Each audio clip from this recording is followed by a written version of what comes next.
Hello' everyone, কনচিং এডুকেশ্যনলৈ আজি অন্য এটি ভিডিঅ' লৈ আমি আপোনালোকৰ মাজলৈ আহিছোঁ। আজি আলোচনা কৰিম অভয়াৰণ্যসমূহৰ বিষয়ে। বলক ভিডিঅ'টো আৰম্ভ কৰোঁ। অসমৰ অভয়াৰণ্যসমূহৰ বিষয়ে জানো আহক। বৰ্তমান সময়ত অসমৰ অভয়াৰণ্যৰ সংখ্যা মোৰ হিচাপত 23খন পাইছোঁ আৰু থাকিবও পাৰে, থাকিলে আপোনালোকে মোক জনাব। প্ৰথমখন অভয়াৰণ্যৰ বিষয়ে জানো। পবিতৰা অভয়াৰণ্য অসমৰ মৰিগাঁও জিলাত অৱস্থিত। ইয়াৰ মাটিকালি 38.80 বৰ্গ কিলোমিটাৰ। 1987 চনত ইয়াক অভয়াৰণ্য হিচাপে ঘোষণা কৰা হয়। 2 নম্বৰতে আছে গৰমপানী অভয়াৰণ্য। গৰমপানী অভয়াৰণ্য অসমৰ কাৰ্বি আংলং জিলাত অৱস্থিত। ইয়াৰ মাটিকালি 6.5 বৰ্গ কিলোমিটাৰ। 1952 চনৰ 10 জুলাইত অসম চৰকাৰে গৰমপানী অভয়াৰণ্য হিচাপে ঘোষণা কৰে। গৰমপানী অভয়াৰণ্য অৰ্কিডৰ বাবে বিখ্যাত। চক্ৰশিলা অভয়াৰণ্য অসমৰ ধুবুৰী আৰু কোকৰাঝাৰ জিলাত অৱস্থিত। ইয়াৰ মাটিকালি হৈছে 45.50 বৰ্গ কিলোমিটাৰ। 1994 চনৰ 14 জুলাইত চক্ৰশিলাক অভয়াৰণ্য হিচাপে স্বীকৃতি দিয়া হয়। হুলুংপাৰা গিবন অভয়াৰণ্য। হুলুংপাৰা গিবন অভয়াৰণ্য অসমৰ যোৰহাট জিলাত অৱস্থিত। ইয়াৰ মাটিকালি 20.98 বৰ্গ কিলোমিটাৰ। 1997 চনৰ 30 জুলাইত হুলুংপাৰা গিবন অভয়াৰণ্য ৰূপে স্বীকৃতি দিয়া হয়। পানীদিহিং অভয়াৰণ্য অসমৰ শিৱসাগৰ জিলাত অৱস্থিত। ইয়াৰ মাটিকালি 33.93 বৰ্গ কিলোমিটাৰ।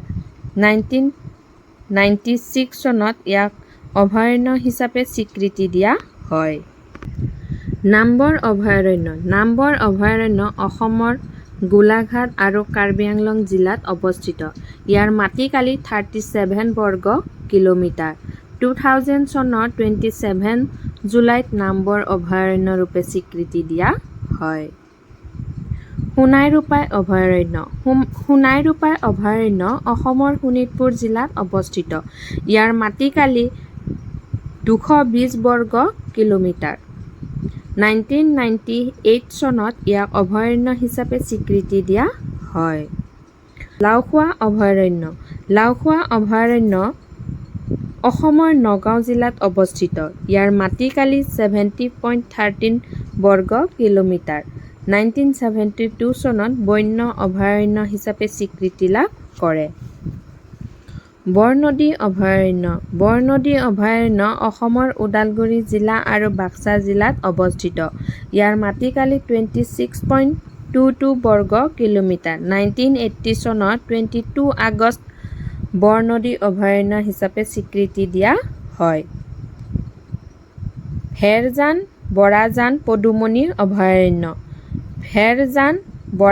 পদুমণি অভয়াৰণ্য অসমৰ তিনিচুকীয়া জিলাত অৱস্থিত। এই অভয়াৰণ্যখনৰ মাটিকালি 7.22 বৰ্গ কিলোমিটাৰ। বুঢ়াচাপৰি অভয়াৰণ্য অসমৰ শোণিতপুৰ জিলাত অৱস্থিত। ইয়াৰ মাটিকালি 44.06 বৰ্গ কিলোমিটাৰ। 1995 চনত বন্যপ্ৰাণী অভয়াৰণ্য হিচাপে স্বীকৃতি দিয়া হয়। পূব কাৰ্বি আংলং অভয়াৰণ্য অসমৰ কাৰ্বি আংলং জিলাত অৱস্থিত। ইয়াৰ মাটিকালি 221.81 বৰ্গ কিলোমিটাৰ। 2000 চনৰ 27 জুলাইত এই বনাঞ্চলক অভয়াৰণ্য হিচাপে ঘোষণা কৰা হয়। আমচাং অভয়াৰণ্য অসমৰ কামৰূপ জিলাত অৱস্থিত। ইয়াৰ মাটিকালি 78.68 বৰ্গ কিলোমিটাৰ। 2004 চনৰ 19 জুন তাৰিখে বন্যপ্ৰাণী অভয়াৰণ্য হিচাপে ঘোষণা কৰা হয়।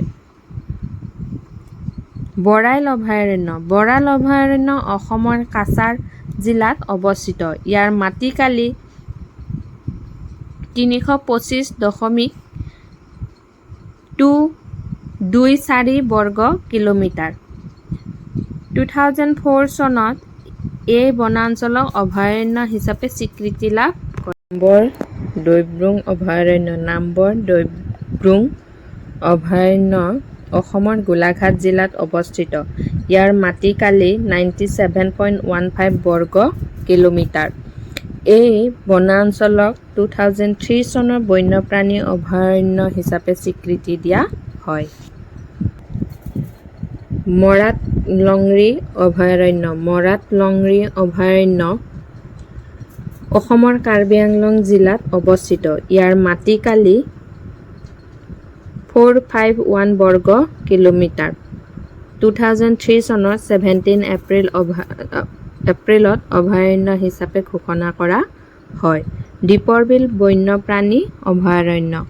দীপৰ বিল বন্যপ্ৰাণী অভয়াৰণ্য অসমৰ কামৰূপ মহানগৰ জিলাত অৱস্থিত। ইয়াৰ মাটিকালি 4.10 বৰ্গ কিলোমিটাৰ। 2002 চনৰ উত্তৰ পূৰ্বাঞ্চলৰ একমাত্ৰ ৰামচৰ অঞ্চল হিচাপে ঘোষণা কৰা হয়। উত্তৰ কাৰ্বি আংলং বন্যপ্ৰাণী অভয়াৰণ্য। উত্তৰ কাৰ্বি আংলং স্বায়ত্তশাসিত জিলা কাউন্সিলত অৱস্থিত। অভয়াৰণ্যখন কাজিৰঙা ৰাষ্ট্ৰীয় উদ্যানৰ পৰা দক্ষিণে অৱস্থিত। বৰদৈবাম বিলমুখ পক্ষী বন্যপ্ৰাণী অভয়াৰণ্য। এই অভয়াৰণ্যখন ধেমাজি আৰু লখিমপুৰ জিলাত অৱস্থিত। পক্ষী অভয়াৰণ্যখন 11.25 বৰ্গ কিলোমিটাৰ মাটিকালি। কাকৈজানা অভয়াৰণ্য। এই অভয়াৰণ্যখন বঙাইগাঁও জিলা বঙাইগাঁও নগৰৰ পৰা 15 কিলোমিটাৰ দূৰত অৱস্থিত। এই অভয়াৰণ্যখন অভয়াপুৰীত অৱস্থিত হয়। ইয়াৰ মাটিকালি প্ৰায় 2000 হেক্টৰ। 2000 হেক্টৰত 17.24 বৰ্গ কিলোমিটাৰ। ইয়াত সোণালী বান্দৰৰ বাবে বিখ্যাত বুলি কোৱা হৈছে। বিহালী অভয়াৰণ্য। এইখন অভয়াৰণ্য অসমৰ শোণিতপুৰ জিলাত অৱস্থিত।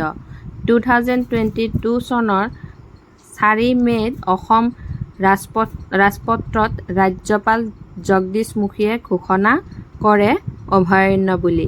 ইয়াৰ মাটিকালি 140 বৰ্গ কিলোমিটাৰ। গড়ভঙা অভয়াৰণ্য।